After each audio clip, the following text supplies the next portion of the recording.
ನಮಸ್ಕಾರ ಶ್ರೀನಿಧಿ ನ್ಯೂಸ್ಗೆ ಸ್ವಾಗತ. ನಾನು ಭವಾನಿ. ಇದೀಗ ಹೆಡ್ಲೈನ್ಸ್. ಗಣೇಶ ಮೂರ್ತಿಗಳು ಬಲು ದುಬಾರಿ, ಮಾರಾಟಗಾರರಿಗೆ ನಷ್ಟ. ಹಾವೇರಿಯಲ್ಲಿ ಡ್ಯಾನ್ಸ್ ಮಾಸ್ಟರ್ ಬರ್ಬರ ಹತ್ಯೆ.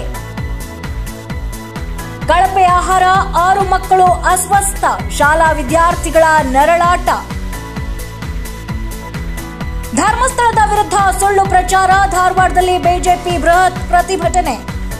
ವಾರ್ತೆಗಳ ವಿವರ. ನಾಡಿನಾದ್ಯಂತ ಗಣೇಶೋತ್ಸವ ಹಬ್ಬದ ಸಂಭ್ರಮ ಸಡಗರ ಜೋರಾಗಿದೆ. ಆದರೆ ಈ ಬಾರಿ ಗಣೇಶ ಮೂರ್ತಿಗಳ ಮಾರಾಟಗಾರರಿಗೆ ಸಂಭ್ರಮಕ್ಕಿಂತ ಬೇಸರವೇ ಜಾಸ್ತಿ. ಧಾರವಾಡದ ರವಿವಾರ ಪೇಟೆಯ ಮೂರ್ತಿ ತಯಾರಕರು ತಮ್ಮ ಅಳಲು ತೋಡಿಕೊಂಡಿದ್ದು ಹೀಗೆ. ಗಣಪತಿ ತಯಾರಿಸಲು ಬೇಕಾಗಿರುವ ಸಾಮಗ್ರಿಗಳ ಬೆಲೆ ಜಾಸ್ತಿ ಆಗಿದೆ. ಅದರಿಂದ ಗಣೇಶ ಮೂರ್ತಿಗಳ ಬೆಲೆ ಕೂಡ ಹೆಚ್ಚಾಗಿದೆ. ಆದರೆ ಗ್ರಾಹಕರು ಮಾತ್ರ ಬೆಲೆ ಬಗ್ಗೆ ಚೌಕಾಸಿ ಮಾಡ್ತಾರೆ. ಪ್ರತಿ ವರ್ಷ ಹಬ್ಬದ ವೇಳೆಗೆ ಮೂರ್ತಿಗಳಿಗೆ ಭಾರೀ ಬೇಡಿಕೆ ಇರ್ತಾ ಇತ್ತು. ಹೋದ ಬಾರಿ ಉತ್ತಮ ಮಾರಾಟ ಕಂಡಿದ್ದ ಮೂರ್ತಿಗಾರರು ಈ ಬಾರಿ ಸಂಕಷ್ಟಕ್ಕೆ ಸಿಲುಕಿದ್ದಾರೆ. ಸಾಮಗ್ರಿಗಳ ಬೆಲೆ ಏರಿಕೆ ತಯಾರಕರ ಕೈ ಕಟ್ಟಿ ಹಾಕಿದೆ. ಅಂದ್ರೆ ಏನಾಗಿದೆ ಸರ್, ನಾವು ಏನು ಕೊಂಡು ತೊಗೊಂಬರ್ತೇವಲ್ರಿ ಗಣಪತಿ, ಅಲ್ಲೇ ರೇಟ್ ಜಂಪ್ ಆಗ್ಬಿಟ್ಟೈತ್ರಿ. ನಾವು ಈಗ ಒಂದು 100-200 ರೂಪಾಯಿ ಇಟ್ಕೊಂಡು ಮಾಡ್ಬೇಕ್ರಿ. ಈಗ ಎಲ್ಲ ಸ್ಟೋನ್ ವರ್ಕ್ ಎಲ್ಲ ಮಾಡಿರ್ತೀವಿ ಸರ್. ಹಿಂಗಾಗಿ ಯಾರು ಮುಂದೆ ಬರಂತಿಲ್ಲ ಗಣಪತಿ ತೊಗೊಳಕ್ಕೆ. ಹೋದ ವರ್ಷ ಜಂಪ್ ಇತ್ತು ಸರ್ ರೇಟ್, ಆದರೂ ಇತ್ತು. ಬಟ್ ಈ ವರ್ಷ ಅಂತೂ ಏನು ಇಲ್ಲ, ಭಾಳ ಡೌನ್ ಐತೆ ಸರ್ ಈ ವರ್ಷ. ಕಾರಣ sir, first of all PUP ban ಆತಲ್ರಿ ಧಾರವಾಡಕ್ಕದ.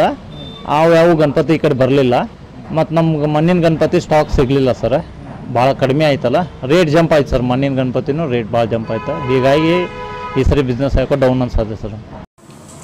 ಬಣ್ಣ, ಪ್ಲಾಸ್ಟರ್, ಡೆಕೋರೇಷನ್ ಎಲ್ಲದರ ಬೆಲೆ ಹಾರಿ ಹೋಗಿದೆ. ಹೋದ ಸಾರಿ 500 ರೂಪಾಯಿಗೆ ಸಿಕ್ಕ ಮೂರ್ತಿಗೆ ಈ ಬಾರಿ 2,000 ರೂಪಾಯಿ ಕೇಳಬೇಕಾಗಿದೆ. ಗ್ರಾಹಕರು ದುಬಾರಿ ಬೆಲೆ ಕೇಳಿದ್ರೆ ಓಡಿ ಹೋಗ್ತಿದ್ದಾರೆ. ಕಡಿಮೆ ಬೆಲೆಗೆ ಕೊಡಿ ಅಂತ ಬಲವಂತ ಮಾಡ್ತಾರೆಂದು ಮೂರ್ತಿಗಾರರು ಅಳಲು ತೋಡಿಕೊಂಡಿದ್ದಾರೆ. ಈ ವರ್ಷ ಭಾಳ ಡೌನ್ ಐತೆ ಸರ್. ಯಾಕಂದ್ರೆ ಈ ವರ್ಷ ಎಲ್ಲ ಗಣಪತಿ ರೇಟ್ ಜಂಪ್ ಆಗಿಬಿಟ್ಟದವ್ರಿ. ಕಸ್ಟಮರ್ ಬರ್ತಾರೆ, ಬಟ್ ನಾವು ಆ ರೇಟ್ ಹೇಳಿದ್ರೆ ಅವ್ರಿಗೆ ಸರಿ ಅನ್ಸಂಗಿಲ್ಲ. ಅಂದ್ರೆ ಏನಾಗಿದೆ ಸರ್, ನಾವು ಏನು ಕೊಂಡು ತೊಗೊಂಬರ್ತೇವಲ್ರಿ ಗಣಪತಿ, ಅಲ್ಲೇ ರೇಟ್ ಜಂಪ್ ಆಗ್ಬಿಟ್ಟೈತ್ರಿ. ನಮಗೆಲ್ಲ ಕೊನ್ನೂರು ಗಣಪತಿ ಸರ್, ಪ್ಯೂರ್ ಮನ್ ಸರ್. ನಮ್ದು ಯಾವುದೂ ಇದು ಇಲ್ಲ ಸರ್, ಪ್ಯೂರ್ ಮನ್. ಬೆಲೆ ಏರಿಕೆಯ ಹೊಡೆತ ತಯಾರಕರಿಗೂ ಗ್ರಾಹಕರಿಗೂ ತೊಂದರೆ ತಂದಿದೆ. ಬೆಲೆ ಜಾಸ್ತಿ ಆದ್ದರಿಂದ ಜನ ಹಿಂದೇಟು ಹಾಕ್ತಿದ್ದಾರೆ. ಮಾರಾಟಗಾರರಿಗೆ ಹಬ್ಬಕ್ಕಿಂತ ನಷ್ಟದ ಅಳಲೇ ಜಾಸ್ತಿ.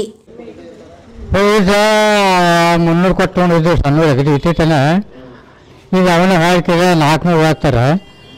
400 600 ಇಲ್ಲ ಅಂತಾರೆ. ದೊಡ್ಡ ಅದಾಗ ದೊಡ್ಡ ಕೇಳಿದ್ರೆ 500 1000 ಹೇಳ್ತಾರೆ. ಅದಕ್ಕಿಂತ ಹೆಚ್ಚಿಗೆ ತಾಗಿಲ್ಲಪ್ಪ, ಕಡಿಮೆ ರೇಟ್ನಾಗ ಇಲ್ಲ ಅಂತ ಭಯ ಕಳಿಸ್ಬಿಡ್ತಾರೆ ಅವ್ರು. ಹೋಗೋದಕ್ಕಿಂತ 100 ರೂಪಾಯಿ ಮತ್ತೆ ಜಾಸ್ತಿ ಮಾಡ್ಯಾರ ಬರೀ. ಅದು ಹೋದ ವರ್ಷಕ್ಕಿಂತ ಈ ವರ್ಷ ಸ್ವಲ್ಪ ಜಾಸ್ತಿನೇ ಅದಾವೆ, ಒಂದು 300-400 ರೂಪಾಯಿ. ಆಮೇಲೆ ಎಲ್ಲ ಕಡೆನೂ ಗಣೇಶ ಬಂದಾವು, ಬಟ್ ಚೆನ್ನಾಗದಾವೆ ಇವು. ಏನೆಲ್ಲ ಮಾರ್ಕೆಟ್ ರೇಟ್ ಎಲ್ಲ ಜಂಪ್ ಆಗೈತೆ. ಪೇಂಟ್ ರೇಟ್ಸು, ಕಲಾಕಾರ ರೇಟ್ಸು ಎಲ್ಲ ಅಂತಾರೆ ಮಾತ್ರ.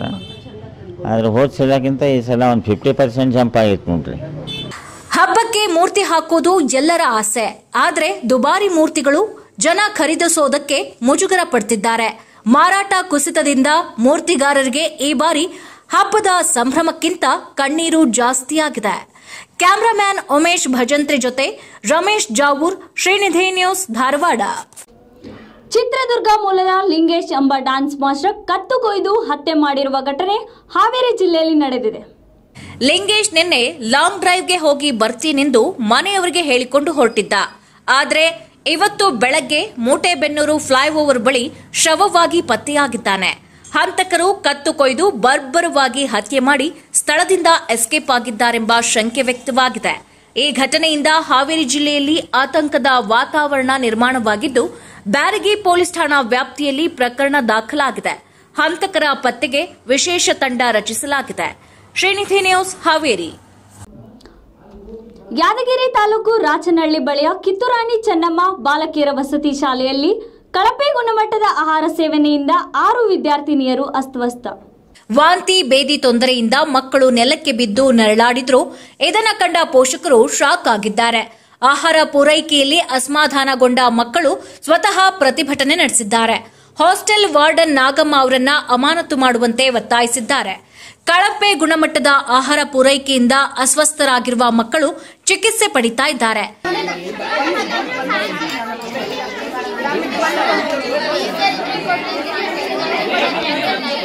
ಸಿಬ್ಬಂದಿ ನಿರ್ಲಕ್ಷ್ಯದ ವಿರುದ್ಧ ಪೋಷಕರು, ವಿದ್ಯಾರ್ಥಿಗಳು ತೀವ್ರ ಆಕ್ರೋಶ ವ್ಯಕ್ತಪಡಿಸಿದ್ದಾರೆ. ಇದೀಗ ಈ ಘಟನೆ ಜಿಲ್ಲೆಯಲ್ಲಿ ಭಾರೀ ಚರ್ಚೆಗೆ ಗ್ರಾಸವಾಗಿದೆ. ಶ್ರೀನಿಧಿ ನ್ಯೂಸ್, ಯಾದಗಿರಿ. ಜಮಖಂಡಿಯಲ್ಲಿ ಸಚಿವ ಸತೀಶ್ ಜಾರಕಿಹೊಳಿ ಅವರು ಡಿಸಿಎಂ ಡಿಕೆಶಿ ಆರ್ಎಸ್ಎಸ್ ಹಾಡು ವಿಚಾರ, ಕೆ ರಾಜಣ್ಣ ಅಸಮಾಧಾನ ಸೇರಿದಂತೆ ಹಲವಾರು ರಾಜಕೀಯ ಬೆಳವಣಿಗೆಗಳ ಬಗ್ಗೆ ಪ್ರತಿಕ್ರಿಯೆ ನೀಡಿದರು. ಡಿಕೆಶಿ ಆರ್ಎಸ್ಎಸ್ ಹಾಡು ವಿಚಾರವಾಗಿ ಅದಕ್ಕೆ ಡಿಕೆಶಿ ಅವರೇ ಉತ್ತರ ಕೊಡಬೇಕು. ನಾನು ಹೇಳಲಿಕ್ಕೆ ಆಗೋದಿಲ್ಲ. ಇದರ ಬಗ್ಗೆ ಸಿಎಂ ಮತ್ತು ಹೈಕಮಾಂಡ್ ಚರ್ಚೆ ಮಾಡಬೇಕು ಎಂದರು. ಇನ್ನು ರಾಜ್ಯದಲ್ಲಿ ಏನು ನಡೆಯುತ್ತೆ ಅನ್ನೋದು ಹೈಕಮಾಂಡ್ ಗಮನಕ್ಕೆ ಬರೋದಿಲ್ಲ. ಕೆಲವೊಂದು ವಿಚಾರ ರಾಹುಲ್ ಗಾಂಧಿಗೆ ಮುಟ್ಟುತ್ತೆ, ಕೆಲವೊಂದು ಮುಟ್ಟೋದಿಲ್ಲ. ಎಲ್ಲಾ ವಿಚಾರ ಮುಟ್ಟಿಸೋ ಕೆಲಸ ಮಾಡಬೇಕು ಎಂದರು. ರಾಜ್ಯದಲ್ಲಿ ಏನ್ ನಡೀತದ ಅವರಿಗೆ ಗಮನಕ್ಕೆ ಮುಟ್ಟಬೇಕು. ಕೆಲವು ವಿಷಯ ಮುಟ್ಟೋಲ್ಲ, ರಾಹುಲ್ ಗಾಂಧಿ ಅವರಿಗೆ ಮುಟ್ಟಿಸುವಂತ ಪ್ರಯತ್ನ ಆಗ್ಬೇಕು. ಅಂದಾಗ ಇದಕ್ಕೆ ನ್ಯಾಯ ಸಿಗ್ತದೆ. ಅದೇ ಹೇಳಿದಿಲ್ಲ, ಅದು ನಮ್ಮ ವ್ಯಾಪ್ತಿಗೆ ಬರೋಲ್ಲ, ಅದು ಹೈಕಮಾಂಡ್ ಅವ್ರು ಗಮನಿಸ್ಬೇಕಷ್ಟೇ. ಕೆ ರಾಜಣ್ಣ ಅಸಮಾಧಾನ ವಿಚಾರದಲ್ಲಿ ಅಮಿತ್ ಶಾ ಜೊತೆ ಡಿಕೆಶಿ ಮಾತುಕತೆ. ಅದರಲ್ಲಿ ನಮಗೊಂದು ನ್ಯಾಯ, ನಿಮಗೊಂದು ನ್ಯಾಯ ಅನ್ನೋದನ್ನ ಹೈಕಮಾಂಡ್ ಗಮನಿಸಬೇಕು. ರಾಜಣ್ಣ ವಿಚಾರದಲ್ಲಿ ಸಿಎಂ ಅವರು ಸ್ವತಃ ರಾಜಣ್ಣ ಅವರು ಡೆಲ್ಲಿಗೆ ಹೋಗಿ ಮಾತನಾಡಬೇಕು ಎಂದು ಅಭಿಪ್ರಾಯ ವ್ಯಕ್ತಪಡಿಸಿದ್ರು. ನಿಮ್ಗೇನು ಅನ್ಯಾಯ ಆಗಿದೆ ಅದನ್ನ ಹೇಳಿದ್ವಿ, ಮತ್ತು ಅದು ತಿರುಚಿ ಅವ್ರ ಹೇಳಿಕೆಯನ್ನ ಹೇಳುವಂತ ಪ್ರಯತ್ನ ಆಗಿದೆ. ಅವರು ಡೆಲ್ಲಿಗೆ ಕನ್ವಿನ್ಸ್ ಮಾಡಿ ಬರ್ಬೇಕು. ಶ್ರೀನಿಧಿ ನ್ಯೂಸ್, ಜಮಖಂಡಿ. ಕೊಪ್ಪಳ ಮುಂಡ್ರಾಬಾದ್ನಲ್ಲಿ ಧರ್ಮಸ್ಥಳ ಆರ್ಎಸ್ಎಸ್ ನವೆಂಬರ್ ಕ್ರಾಂತಿ ದಸರಾ ಹಬ್ಬ ಎಲ್ಲ ವಿಷಯಗಳ ಮೇಲೂ ಸರ್ಕಾರದ ವಿರುದ್ಧ ವಿಪಕ್ಷ ನಾಯಕ ಆರ್ ಅಶೋಕ್ ಹರಿಹಾಯ್ದರು. ಧರ್ಮಸ್ಥಳ ವಿಚಾರವಾಗಿ ಬಾಣ ಎಸೆದ ಅಶೋಕ್, ಇದು ಬುರ್ಡೆ ಸರ್ಕಾರ. ಲವ್ ಜಿಹಾದ್ ಮಾದರಿಯಲ್ಲಿ ಮತಾಂತರ ಜಿಹಾದ್ ನಡೆಯುತ್ತಿದೆ. ಹಿಂದೂ ದೇವಾಲಯಗಳೇ ಇವರ ಟಾರ್ಗೆಟ್. ಮಾಸ್ಕ್ ಮ್ಯಾನ್ ಹಿಂದೆ ಸರ್ಕಾರದ ಕೈ ಇದೆ ಎಂದು ಕಿಡಿಕಾರಿದ್ರು.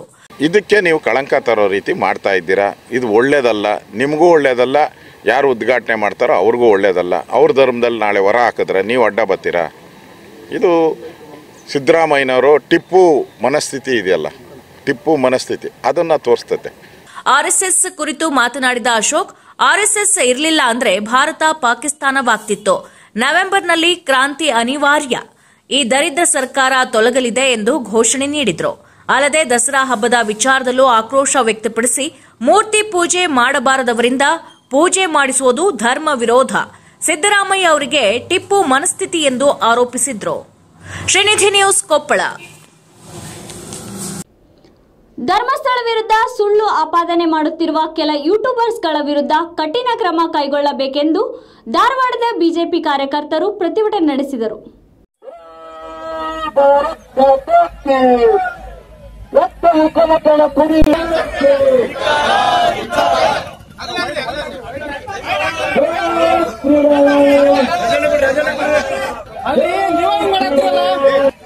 ಅಪಾರ ಭಕ್ತರಿಗೆ ನೋವುಂಟು ಮಾಡುವ ರೀತಿಯಲ್ಲಿ ಧರ್ಮಸ್ಥಳದ ವಿರುದ್ಧ ಸುಳ್ಳು ಪ್ರಚಾರ ನಡೆಯುತ್ತಿದೆ ಎಂದು ಬಿಜೆಪಿ ಕಾರ್ಯಕರ್ತರು ಆರೋಪಿಸಿದ್ರು.